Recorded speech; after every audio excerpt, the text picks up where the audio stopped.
Hello and welcome to video number 5. We're going to discuss how to connect your software to your S3 account so you can begin to upload files. Okay, so the step number 1 consists of you opening up your Cloudberry S3 or S3 browser or even the CyberDuck if you're using a Mac computer. Most of them are very similar. Now in Cloudberry, we're using this because we really like Cloudberry. We've used other softwares before and we just like Cloudberry. So really it comes down to your preference. Now they're all the same. Now with Cloudberry, what you can do is on the left-hand side, you're going to see source. So under source, it says my computer. So we click this drop-down menu and we click on new storage account. Now with Cloudberry, it gives you a ton of different options. Now you don't really need most of these options, but it gives you the option to connect to your website FTP.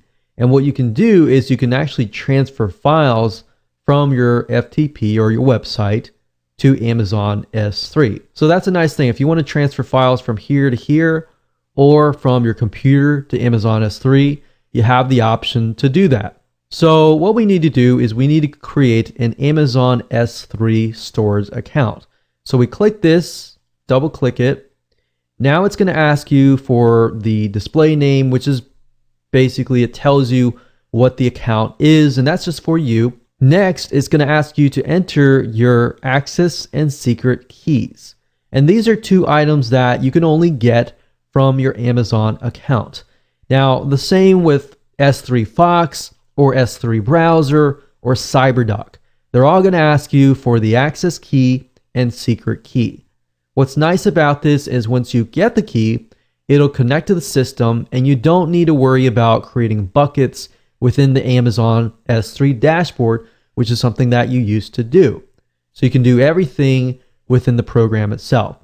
So now what I want to do is step 2 is to show you where to get these access and secret keys.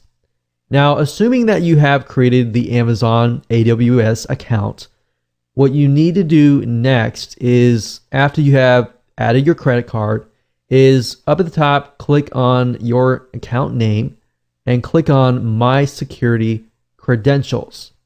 So at this point, it's going to forward you to this particular page. It's going to say you're accessing the security credentials for your AWS account. So click continue. And then next, we need to go under this item here, access keys. And then of course, you're going to see create access key. Now keep in mind that you can only have 2 active access key IDs. You cannot have more. So if you need to make more inactive, you just click on make inactive. Once you click on create new access key, it'll create a brand new access key and it'll create those 2 keys that you need.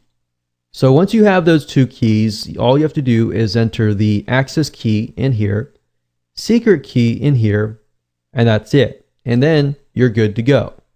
Once you're done with that, you click on OK, and then you will have an account created within here. So now all you need to do is simply select that particular account, and that's all you have to do right now.